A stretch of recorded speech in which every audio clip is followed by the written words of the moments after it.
예수님이 다시 오시겠다 그렇게 말씀하셨습니다. 예수님의 재림을 헬라어로 파루시아라고 한다 하는 걸 여러 차례 말씀드렸습니다.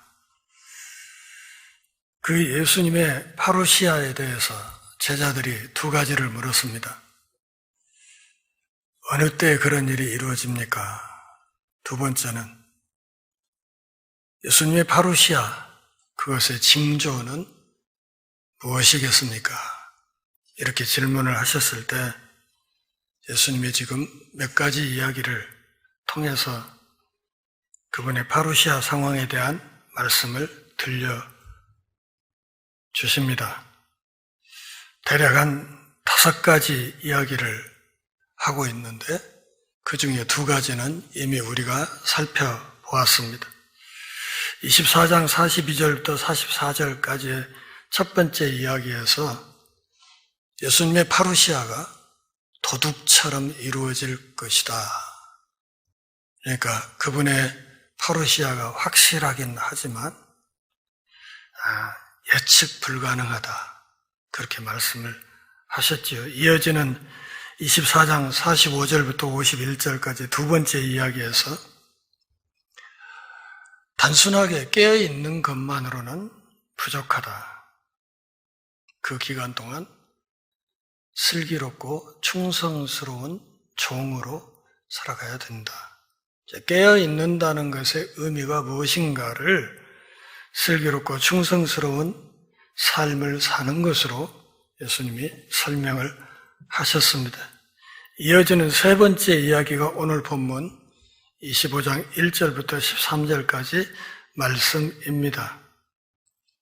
예상치 못한 그분의 파루시아, 때로는 아주 오랜 시간에 지연이 있을 수도 있는데 그때 준비하고 있어야 된다 하는 사실을 말씀하시면서 그 준비 과정에서 각자의 영적인 상태에 대해서는 각 사람이 책임을 져야 된다 하는 말씀을 오늘 우리에게 들려주십니다.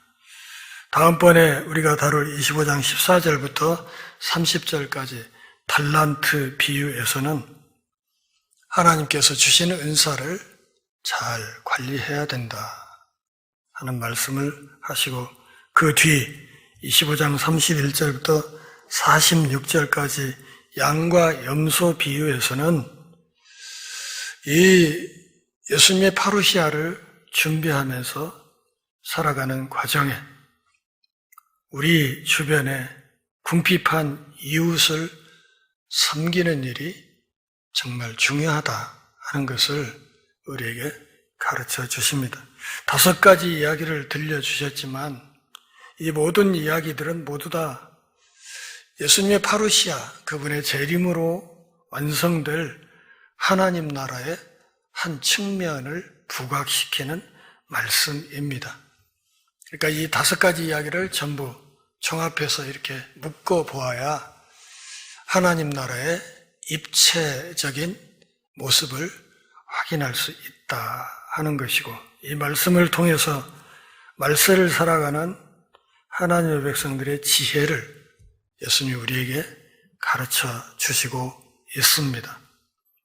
이 이야기들의 한 가운데 있는 25장 1절부터 13절까지 이 말씀은 이미 여러분들이 잘 아는 것처럼 열처녀 비유로 알려져 있습니다. 그분의 파루시아를 대비해서 준비하는 것이 얼마나 중요한지, 또 이 준비가 얼마나 철저해야 하는지 이것을 열처녀 비유로 말씀하시는 것입니다. 본문에 등장하는 열처녀는 아직 결혼하지 않은 신부의 들러리들입니다. 1세기 당시의 유대인들의 결혼 풍습을 배경으로 예수님이 오늘 이 비유를 주십니다. 약혼을 하고 한 1년 정도 결혼을 준비하다가 결혼해야 될 날짜가 되면 신랑이 친구들과 함께 신부 집으로 가서 거기서 혼인 예식을 치릅니다. 그리고 신부를 데리고 신랑과 신부가 친구들과 함께 신부의 집으로 와서 그리고 신부의 집에서 약 일주일 정도 혼인 잔치를 하는 것입니다. 오늘 본문은 신랑과 친구들이 신부를 데리러 신부 집으로 갔다가 돌아오는 여정을 배경으로 주어진 말씀입니다. 오늘 본문 말씀을 잘 들여다보면 산상수훈의 맨 끝부분 반석 위에 세운 집의 비유와 아주 비슷하다 하는 것을 알 수 있습니다. 예수님의 파루시아 상황에서 각자의 믿음은 각자가 지켜야 된다 하는 것을 오늘 본문에서 명확하게 말씀하십니다. 결혼 이야기로 예수님의 파루시아를 말씀하시고 그러면서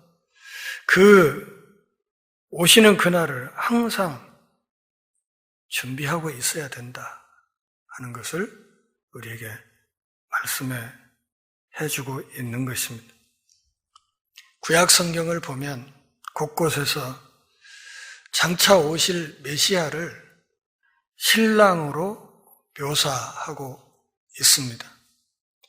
이 구약적인 말씀을 바탕으로 예수님은 구약의 많은 선지자들이 얘기했던 그 메시아, 그 신랑이 바로 예수님 자신이라 하는 사실을 은근히 말씀하시면서 이 비유를 주고 있는 것입니다. 1절 같이 읽어보실까요? 그때 천국은 마치 등을 들고 신랑을 맞으러 나간 열처녀와 같다. 하나님의 나라를 뭐라고 명확하게 풀어서 설명하고 그것을 납득시키는 것이 쉽지 않다고 판단하셨기 때문에 예수님은 천국을 말할 때마다 비유를 동원을 하십니다. 여기 본문은 지규법이죠. 천국은 마치 이 열처녀와 같다. 이렇게 이야기를 하셨습니다. 본문 뒤에 14절에서 깨어있으라고 말씀을 하십니다. 열처녀는 신부가 신랑을 만날 수 있도록 준비시키는 역할을 하는 사람들입니다.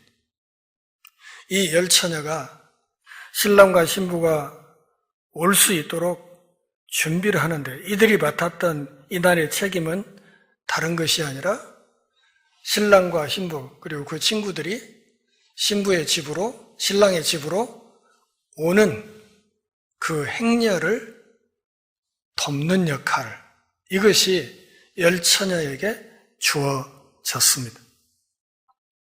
이 당시에는 전기가 없죠.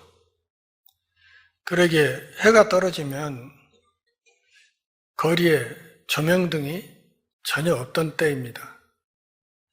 그래서 어떤 행렬에 조명을 하려고 하면 반드시 사람들은 횃불을 손에 들고 그것으로 어두운 길을 밝혀야 했습니다. 열처녀가 바로 그 역할을 맡았다 하는 것입니다. 그런데 마태는 2절에서 그 중에 5은 미련하고 5은 슬기 있다 이렇게 이야기를 했습니다. IQ를 가지고 말했습니까? 그 중에 5명은 IQ가 120 이상이고 그 중에 5명은 IQ가 루트 81이었다 뭐 이렇게 말하는 겁니까? 그건 아닙니다. 본문에서 미련하다, 슬기롭다 하는 것은 그 기준이 지능지수를 말하는 것이 아니라 신랑의 행렬이 오는 이것에 대해서 어떻게 준비를 잘 했느냐, 그렇지 못했느냐 하는 것을 가지고 한쪽에 대해서는 슬기롭다, 한쪽은 미련하다, 이렇게 이야기를 하는 것입니다. 미련한 자들은 등을 가지되 기름을 가지지 아니하였다. 이 말을 뒤집어 보면 무슨 말인가 하면, 미련한 자나 슬기로운 자나 공통점이 있다는 거죠. 어떤 점? 다 등은 갖고 있다는 거예요. 손에 등은 다 똑같이 갖고 있다. 10명이 다 등은 들고 있어요. 횃불은 들고 있는 거예요. 들고 있는데 차이가 있다는 것이죠. 어떤 차이? 미련한 자들은 여분의 기름을 갖지 아니하였다. 준비하지 아니하였다. 슬기로운 자들은 여분의 기름을 준비하고 있었다. 뭘 대비해서? 혹시 이 신랑의 행렬이 밤늦게 너무 늦게 도착할 상황을 예상을 해서 그때까지 쓸 수 있는 충분한 기름을 예비하였다. 이것을 성경에서는 슬기롭다, 이렇게 말하는 겁니다. 그리고 그 여분의 기름을 준비하지 못한 5 처녀들을 일컬어서 미련하다, 이렇게 말한 겁니다. 공통점이 있다고 그랬어요. 그거 다 횃불은 손에 들었다는 거예요. 횃불은. 공통점이 뭐예요? 다 교회당에 나와서 앉아있다, 이거예요. 이게 공통점이에요. 미련한 자들은 무늬만 신자인 사람들, 성령을 받지 못하고 형식적이고 위선적인 사람들을 상징하는 겁니다. 겉보기에는 신앙인 같은데 속을 파들어가면 그렇지 않다는 거죠. 신랑이 늦게 올 경우에 대비해서 여분의 기름을 준비한 사람들이 있었습니다. 에베소서 5장 18절에서 사도는 이렇게 말합니다. 오직 성령으로 충만함을 받으라, 이렇게 말합니다. 많은 신학자들이 본문의 기름을 성령으로 해석합니다. 저는 거기에 전적으로 동의하지는 않지만 그래도 들을 만한 해석이라고 생각은 합니다. 여분의 기름을 준비하지 않은 사람과 그렇지 않은 사람들이 생겼습니다. 신랑이 예측한 그 시간에 제때 왔으면 아무 문제가 안 생기는 겁니다. 그렇죠? 문제가 생길 일이 없죠. 왜냐하면 여분의 기름은 필요 없을 테니까. 그런데 이날의 상황은 희한하게도 신랑이 너무 늦게 도착하는 겁니다. 당시에 어떤 신랑은 짓궂게 장난을 하려고 그 도착하는 시간을 언지를 주지 않고 일부러 오랫동안 길에서 뜸을 들이다가 아주 늦은 시간에 도착하는 사례들이 있었다고 합니다. 우리나라도 옛날에 그 결혼식 불과 얼마 전까지만 해도 신랑 친구들이 오징어 구멍 내가지고 얼굴에 둘러쓰고 함사시오 해가지고 발걸음 하나 뗄 때마다 10,000원씩 길바닥에 깔아주고 했지 않습니까? 그렇게 했잖아요. 그리고 1박 2일 동안 혼인잔치를 하고 다음날 결혼식 때는 신랑 친구들은 그 돈으로 취해가지고 하나도 못 나오고 그랬잖아요. 근데 유대인들은 이 잔치를 7일간씩이나 했단 말이에요. 7일간. 이제 잔치가 곧 시작이 되는 거예요. 그런데 신랑이 짓궂었든지 어쨌든지 이날 생각했던 것보다 훨씬 늦게 행렬이 도착하게 되었습니다. 여기서 문제가 생긴 겁니다. 특별히 누구에게 문제가 생겨요? 여분의 기름을 준비하지 않은 미련한 처녀들에게 문제가 생긴 겁니다. 한밤중에 소리가 나되 보라 신랑이로다 맞으러 나오라. 데살로니가 전서 4장 16절 말씀을 보면 예수님 재림하실 때 그분의 파루시아 상황에서 뭐가 있다고 그랬습니까? 재림을 알리는 천사장의 외침이 있을 것이다. 그렇게 이야기를 했습니다. 신랑 맞으러 오라. 도착했다. 맞으러 나오라. 하는 천사장의 외침과 비슷하지 않습니까? 한밤중에 소리가 났다. 저 앞에 첫 번째 이야기에서 했던 도둑처럼 올 거다 하는 그 말과 맥이 똑같습니다. 재림을 알리는, 신랑의 도착을 알리는 천사장의 외침이 있었습니다. 이에 그 처녀들이 다 일어나서 등을 준비했다.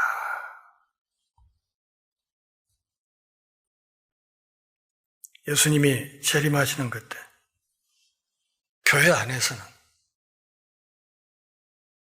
알곡과 가라지가 공존하고 있을 것이다. 이것을 이야기하는 겁니다. 지금 우리는 잘 몰라요. 누가 알곡이고 누가 가라지인지 잘 모릅니다.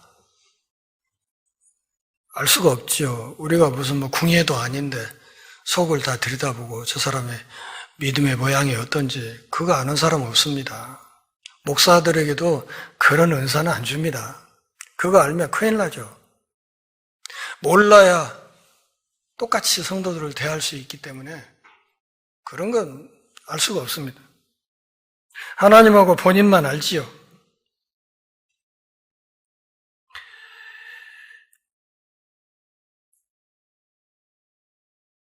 그런데 이것이 나뉘는 때가 있다 하는 것을 오늘 본문 후반부에서 이야기합니다. 8절 같이 읽습니다. 미련한 자들이 슬기 있는 자들에게 이르되 우리 등불이 꺼져가니 너희 기름을 좀 나눠달라. 이렇게 얘기를 했습니다. 로마서 12장 3절을 보면 성령께서 각 사람에게 적절한 은사를 주신다. 이렇게 기록되어 있습니다. 미련한 자들은 성령과의 긴밀한 교제가 없이 형식적으로 신앙생활을 하던 사람들입니다.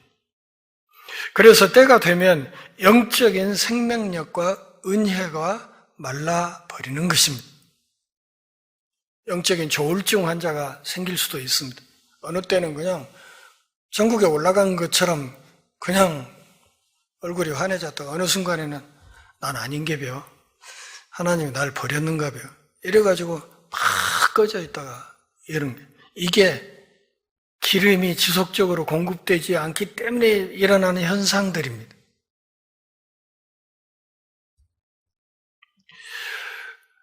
오늘 본문에서 8절, 9절을 보면 이 성령과 믿음은 다른 사람에게 빌려주거나 양도될 수 없다는 사실을 알 수 있고 아울러 하나님의 은혜를 돈으로도 쉽게 살 수 없는 것이라고 말하고 있습니다.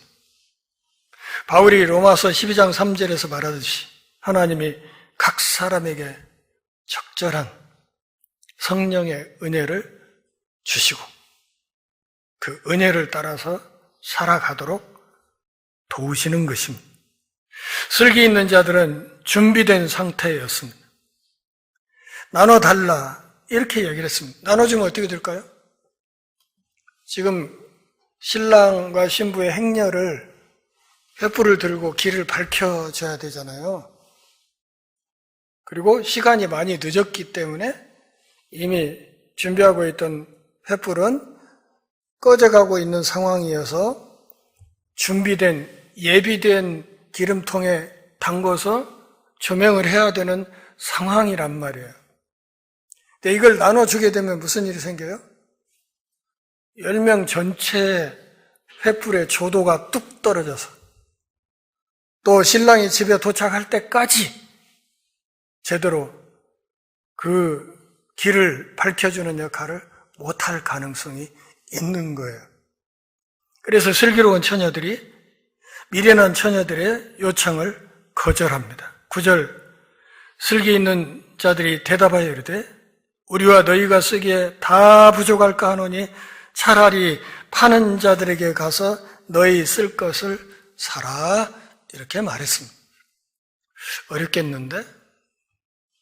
지금 우리가 쓰기에도 부족한데 우리가 가진 이것으로 근근히 오늘 저녁에 쓸 수 있겠는데 그러니까 필요하면 가서 기름을 사 오시든가 이렇게 이야기를 한 거예요.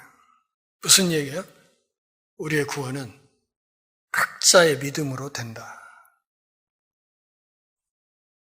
아버지가 목사라고 해서, 아버지가 장로라고 해서, 어머니가 권사라고 해서 그냥 덩달아 구원받는 거 아니에요. 전도하다 보면 그런 얘기 늘 하신다니까요, 사람들. 아이고, 우리 에펜네 새벽 기도회고, 금요 철야 기도회고, 죽어라! 하고 교회 왔다 갔다 하는데, 나 그냥 가만히 있다가, 우리 마누라 몸빼 끈잡고 따라가려니까 너무 걱정들 마셔. 이러고 큰소리 치는 사람들이 있거든요. 근데 미안하지만, 자기 마누라 몸빼 끈 붙잡으면 몸빼만 벗겨지지 못 올라가요. 구원은 각자의 믿음으로 받는 거예요. 각자가 신앙 고백을 통해서 각자가 하나님을 아버지로 예수님을 나의 구주와 주님으로 모셔드릴 때 비로소 그 구원이 이루어지는 거예요. 구워서 구원받는 건 없다. 10절이 기가 막힙니다. 그들이 살아간 사이에 신랑이 오므로 준비하였던 자들은 함께 어떻게 됐어요? 혼인잔치에 들어가고 그 다음이 문제예요. 문은 닫혔다. 그 혼인잔치 하는 그 마당에 문이 닫혔다. 근데 헬라어 성경을 잘 들여다보면 이 닫혔다 하는 말이 부정과거 수동태예요. 이 말은 무슨 말인가 하면 한 번 닫히고 그 닫힌 상태가 지속된다는 뜻이에요. 무슨 말인가 하면 다시는 열리지 않는다. 한 번 닫히면 끝이다. 그냥 구원이 다는 아니지만 평생의 성도들의 소망이 뭐예요? 나중에 주님 품에 안기는 거잖아요. 새하늘 새 땅에 들어가는 거잖아요. 그렇지 않습니까? 아닌가요? 평생의 소망이에요. 그걸 위해서 새벽잠 안 자고 새벽 기도회도 다니고 금요 철야 기도회도 다니고 헌금도 하고 이렇게 봉사하고 그냥 주일날 놀러 가지도 못하고 예배에 참석하고 그러면서 평생을 살았는데 어이 내 코앞에서 문이 닫혔네? 이러면 어떻게 되냔 말이죠. 여러분 저 산골 오지에 가가지고 막차 놓쳐본 경험 있으세요 혹시? 산골 오지에 와서 막차를 타고 나가야 되는데 호주머니에는 막차 차비밖에 없어요. 그런데 몇 분 차이로 그냥 막차가 떠나버렸네? 그런 상황 혹시 경험한 적 있습니까? 그건 그래도 괜찮아. 왜냐하면 추워도 하룻밤 열심히 걸으면 읍내로 나갈 수 있으니까. 근데 이건 상황이 다르단 말이에요. 다치면 그걸로 끝이다.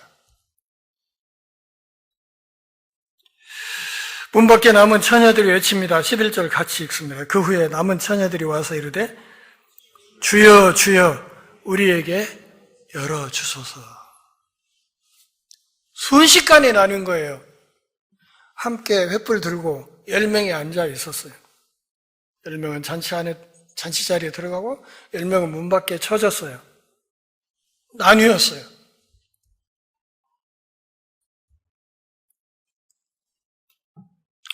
마태복음 7장 21절과 23절 산상수훈 결론 부분에서 이렇게 말합니다. 주여 주여 나더러 주여 주여 하는 자마다 다 들어가는 거 아니다. 주여 주여 하는 사람 뭐예요? 입술만 고백하는 사람들이죠. 입술만.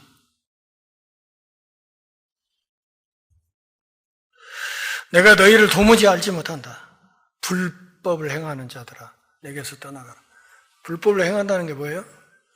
입술에 고백만 있고 산상수훈에서 가르친 그 말씀대로 따라 살지 않은 것을 이야기하는 겁니다. 내가 너희를 도무지 모른다. 하나님이 어떤 분이십니까? 우리의 머리털 하나까지 다 세는 분이라고 말씀을 하세요.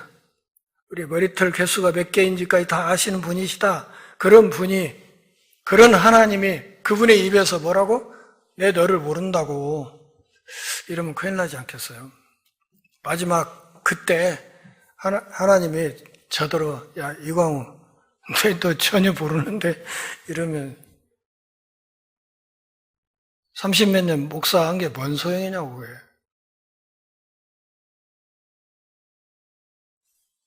그런 일은 없어야 하지 않겠습니까? 아멘. 내가 너희에게 말한다. 내가 너희를 알지 못한다. 이보다 더 절망적인 일이 있을까요?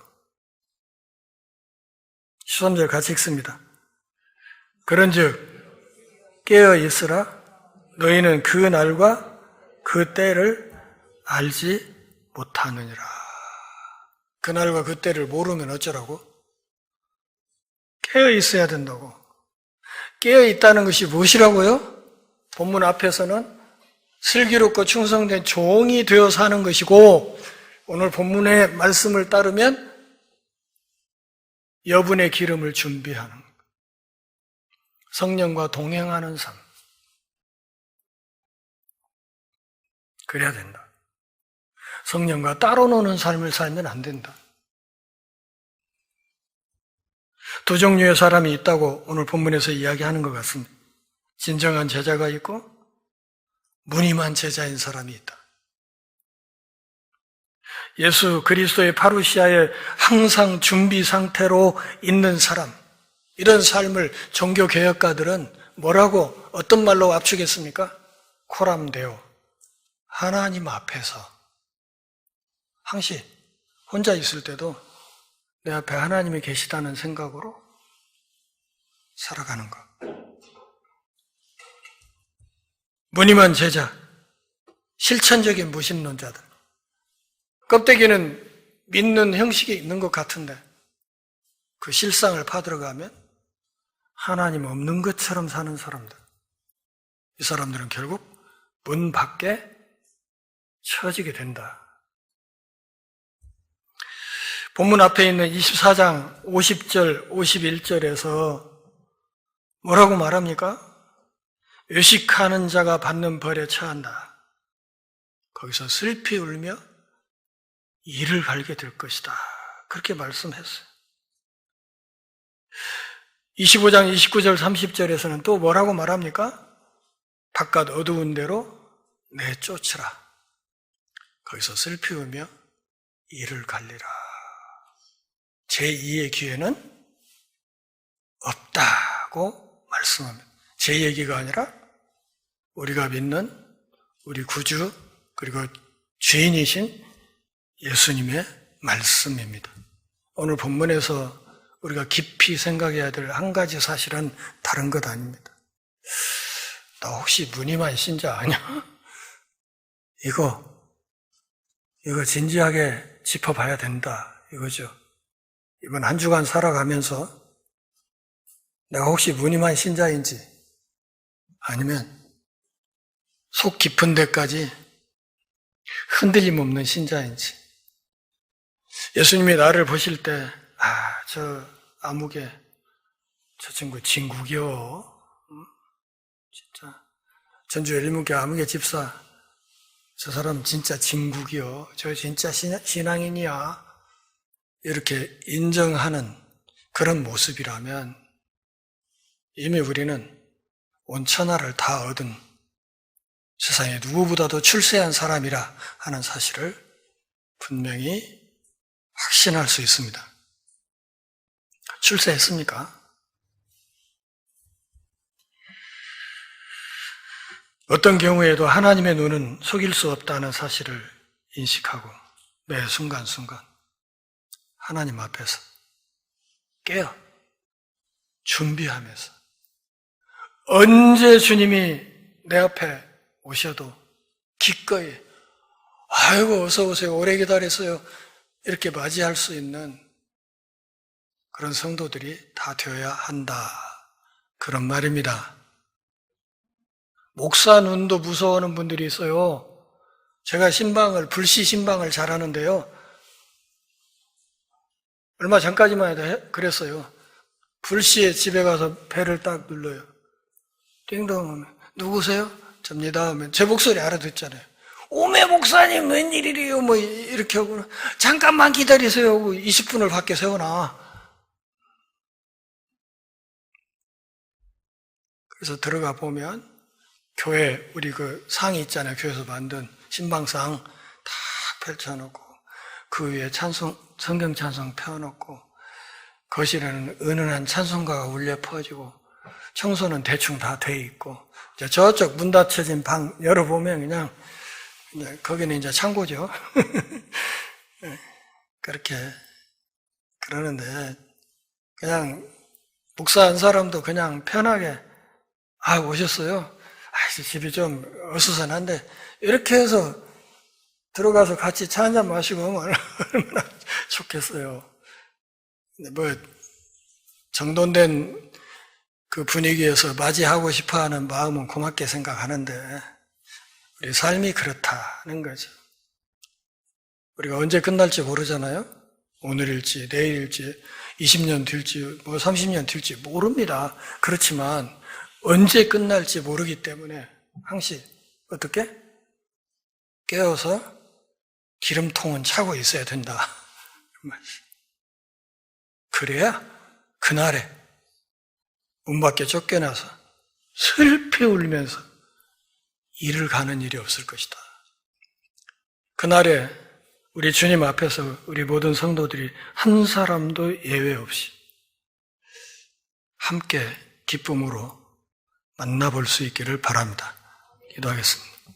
하나님 아버지, 오늘 또 우리를 부르셔서 주의 거룩한 말씀 앞에 엎드려 우리 신앙의 옷깃을 여미는 복 주셔서 고맙습니다. 우리 삶이 다하는 그날까지 순간순간 성령 하나님과 동행하며 하나님 앞에서 흔들림 없이 살아가는 신실한 하늘 백성들 다 되게 하시고 그날에 우리 모두가 주님 앞에 모였을 때 착하고 충성된 종이라 칭찬 들으며 하나님 나라의 그 복된 잔치에 기쁨으로 참여할 수 있도록 은혜 베풀어 주옵소서. 예수님의 이름으로 기도합니다.